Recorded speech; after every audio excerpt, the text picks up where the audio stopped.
हाय, मैं हूँ ट्रेसी और आप देख रहे हैं बैकवाटर एक्वेटिक्स की हिंदी चैनल। हमारे चैनल में हिंदी और इंग्लिश दोनों हैं, पर हिंदी वीडियोस हम डाल नहीं पा रहे थे कुछ दिन से।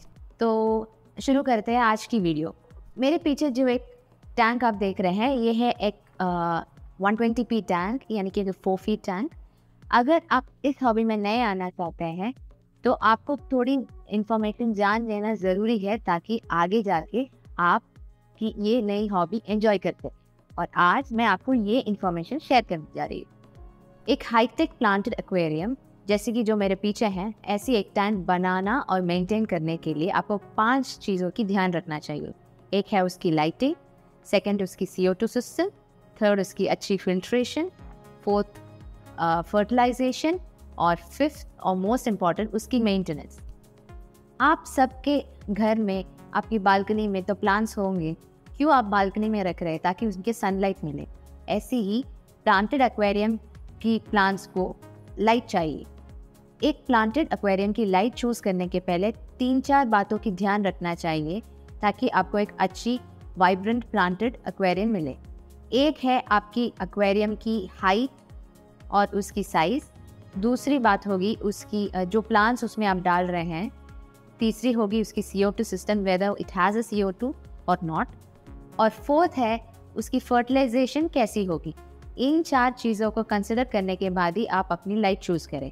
और लाइटिंग के बारे में मैं एक अलग सी वीडियो करूँगी, जिसमें आपको डिटेल में बताऊँगी कि कौन सी लाइट किस टाइप की टैंक के लिए सूट करेगा। कोई भी चीप चाइनीज़ लाइट या ट्यूब लाइट से एक हाईटेक एक्वेरियम नहीं आएगा। आज मैं आपको इतना ही बताना चाहूँगी कि एक सक्सेसफुल हाईटेक प्लांटेड एक्वेरियम के लिए सबसे ज़्यादा ज़रूरी है उसकी लाइट।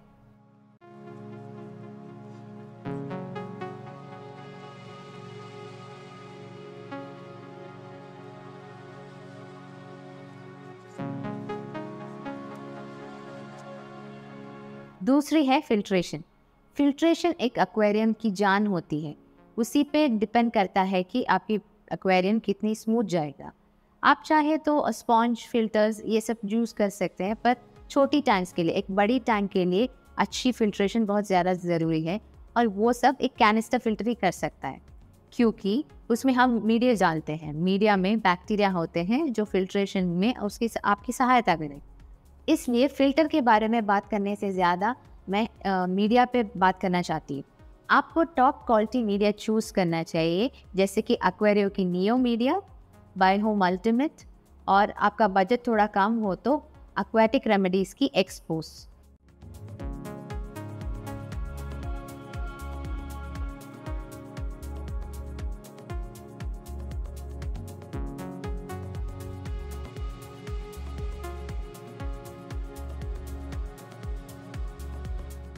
एक्वेटिक प्लांट्स के लिए कार्बन ज़रूरी होता है, जैसे कि हम ह्यूमंस के लिए कार्बोहाइड्रेट्स खाने से मिलते हैं। एक प्लांटेड एक्वेरियम में कार्बन हम वाटर के थ्रू CO2 इंजेक्शन करके देते हैं। और CO2 इंजेक्शन के बारे में या CO2 के बारे में मैं एक अलग से वीडियो करूँगी, पर आज मैं CO2 के बारे में ये बोलना चाहूँगी कि आपकी टैंक में CO2 इंजेक्शन होगा या नहीं, ये डिसाइड करना बहुत ज़रूरी है, क्योंकि इसी पे डिपेंड करता है आपकी लाइट, आपकी फर्टिलाइजेशन और जो प्लांट्स आप चूज़ करना चाहते हैं, इसी पे डिपेंड करता है। फर्टिलाइजेशन के बारे में जानना बहुत ज़रूरी है, क्योंकि इसी पे डिपेंड करता है कि आप ये आगे जाके ये हॉबी एंजॉय करेंगे या ये आपके लिए पेनफुल हो जाएगा। फर्टिलाइजेशन एक ऐसी चीज़ है जो अगर आप बहुत कम डालें या बहुत ज़्यादा डालें या उसकी मिक्स करेक्ट ना हो, तो आपको ज़रूरी आगे प्रॉब्लम्स आ जाएगा। फर्टिलाइजर्स प्लांट्स का फूड होता है, उसी से इसकी ग्रोथ होती है, ये हम सबको पता है। लेकिन फर्टिलाइजर्स कौन सी सिलेक्ट करनी है और उसकी डोसिंग कैसी होनी चाहिए, ये आपकी लाइट, आपकी CO2 सिस्टम, कैसी प्लांट्स आप उसमें डाल रहे, इन सब पे डिपेंड करता है। इसलिए एक फर्टिलाइजेशन की डीप अंडरस्टैंडिंग आपको बहुत ज़रूरी है, ताकि आपकी प्लांटेड एक्वेरियम की जर्नी सक्सेसफुल हो।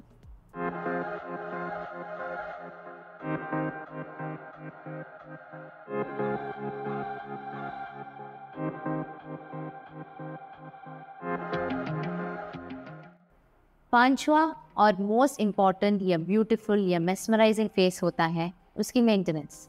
इस हॉबी में आने के बाद हम सब रियलाइज़ करेंगे कि एक प्लांटेड एक्वेरियम रखने की सबसे इम्पॉर्टेंट और इंटरेस्टिंग बात है उसकी मेंटेनेंस आप अच्छी तरह से करेंगे तो आपकी प्लांटेड एक्वेरियम की लाइफ बहुत ज़्यादा चलेगी। मेंटेनेंस में कैनिस्टर क्लीनिंग, वाटर चेंज, ये सब तो होता ही है, लेकिन डेली आपको 5 मिनट आपके प्लांटेड एक्वेरियम के लिए रखना चाहिए और ऑब्जर्व करना चाहिए कि आपकी प्लांट्स कैसे ग्रो कर रहे हैं, कोई एल्गल प्रॉब्लम्स है या नहीं। इन सब पे डिपेंड करता है कि आपकी वीकली मेंटेनेंस पे आपको क्या क्या स्टेप्स लेना है।